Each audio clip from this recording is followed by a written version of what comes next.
दोस्तों, आज आप शायद ये जानकर हैरान हो जाएंगे कि आधुनिक इंग्लैंड यानी ब्रिटेन एक समय भूत प्रेत, काला जादू, ड्राउट्स, रहस्यमय शक्तियों और अलौकिक घटनाओं की भूमि मानी जाती थी। आज के दिन में इंग्लैंड के सभ्य समाज के बारे में ये सब सुनना शायद बड़ा अजीब लगे, लेकिन यकीन मानिए यह केवल कल्पना नहीं बल्कि सच है। यूनानी इतिहासकार डॉर्डरस सिक्लस और स्ट्रैबो ने ब्रिटेन को फॉकी लैंड ऑफ द नॉर्थ और आइलैंड ऑफ मिस्ट्री कहा है। इस विषय पर और प्रसिद्ध इतिहासकारों, लेखकों और शोधकर्ताओं ने अपनी किताबों, पत्रिकाओं और शोध पत्रों में विस्तार से चर्चा की है। आइए हम इन रहस्यों की परतें खोलते हैं और साथ ही जानते हैं कि किन किन ग्रंथों और पुस्तकों में इसका उल्लेख मिलता है। पर दोस्तों, उससे पहले चैनल को सब्सक्राइब जरूर कर लीजिए और बेल आइकन दबाना बिल्कुल मत भूलिए। क्या आप जानते हैं कि रोमन साम्राज्य के आगमन से पहले ब्रिटेन को एक ऐसी धरती माना जाता था जहां इंसानों से ज्यादा आत्माएं, ड्राउट्स और रहस्यमय शक्तियां रहती थी। एक ऐसी धरती जहां जंगलों में गूंजती थी रहस्यमय मंत्रों की गूंज। एक ऐसा द्वीप जिसे रोम के वीर योद्धा रोमन सैनिकों ने भी भूतों की भूमि कहा था। कभी सुना है कि रोमनों ने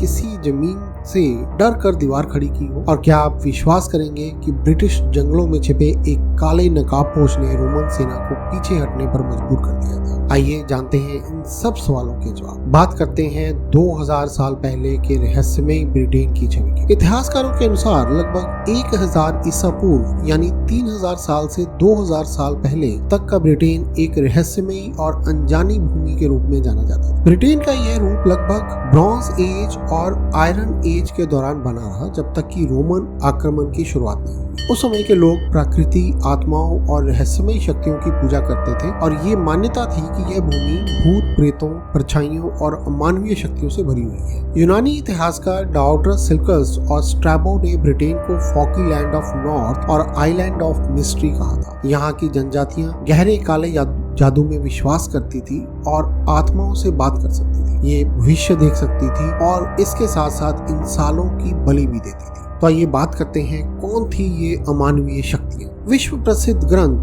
द मैबिनोगियन, जो कि 12वीं शताब्दी के वेल्स कहानियों का संग्रह है, यह ग्रंथ शेप शिफ्टर्स, टॉकिंग एनिमल्स और मैजिकल फॉरेस्ट की कथाएं सुनाता है। इनमें एक महिला रेहानो की कहानी मिलती है जो आत्मा बनकर रात में रोती है। बाद में यह बनती है बैनशी की लोक गाथा, जिसके बारे में हम वीडियो में आगे बात करेंगे। ग्रेट ब्रिटेन में 2000 साल पहले के दौर में ड्राउट्स सबसे शक्तिशाली और डेंजरस माने जाते थे। ड्राउट्स रहस्यमय पुजारी और जादूगर होते थे। ड्राउट्स प्राचीन सेल्टिक सभ्यता के धार्मिक और आध्यात्मिक नेता माने जाते थे। ये लगभग 2000 साल पहले ब्रिटेन, आयरलैंड और पश्चिम यूरोप के कुछ हिस्सों में सक्रिय थे। इनका काम केवल पूजा पाठ तक सीमित नहीं था। ये समाज में न्यायाधीश, शिक्षक, ज्योतिषी और कभी कभी राजनीतिक सलाहकार की भूमिका भी निभाते। रोम के सबसे शक्तिशाली और प्रसिद्ध सम्राट जूलियस सीजर ने अपनी किताब कमेंट्री द बेलो गैलिको में ड्राउट्स का विस्तृत वर्णन किया है। वे लिखते हैं कि ड्राउट्स काले वस्त्र पहनते थे जो संभवतः मृत्यु, रहस्य और ब्रह्मांड की गहराई का प्रतीक थे। वे बलि देते थे जिसमें कभी जानवर और कभी कभी इंसान भी शामिल होते। बलि का उद्देश्य देवताओं को प्रसन्न करना और भविष्य की भविष्यवाणी करना था। उनका मानना था कि मृत आत्माओं से संवाद करके वे ज्ञान और मार्गदर्शन प्राप्त कर सकते हैं। बात करते हैं शेप शिफ्टर्स की। कुछ लोक गाथाओं में बताया गया है कि कुछ योद्धा युद्ध से पहले भेड़िए या कौवे में बदल जाते थे। फेमस किताब the lore of the land by Westwood and Simpson में बताया गया है कि स्कॉटलैंड की पहाड़ियों में आज भी लोग स्किन चेंजर्स और शेप शिफ्टर्स की कहानियां सुनाते हैं। बैनशी, मौत का संदेश देने वाली रहस्यमय आत्माएं। बैनशी, जिसका अर्थ है फेरी वुमन यानी परी महिला, आयरलैंड और वेल्स की लोक कथाओं में एक बेहद डरावना और रहस्यमय पात्र है। इसका मुख्य काम होता है मौत का पूर्व संकेत देना। ये कभी भी सीधे मारती नहीं, बल्कि इसके रोने की आवाज किसी परिवार में आने वाले की मृत्यु की चेतावनी होती है। लोक कथाओं के अनुसार बैनशी का रूप कई तरीकों से बताया गया है। कभी एक बूढ़ी झुर्रियों वाली औरत के रूप में दिखती है, कभी एक लंबी, सुंदर लेकिन उदास युवती के रूप में। इनके कपड़े अक्सर सफेद या धूसर रंग के होते हैं। बाल लंबे,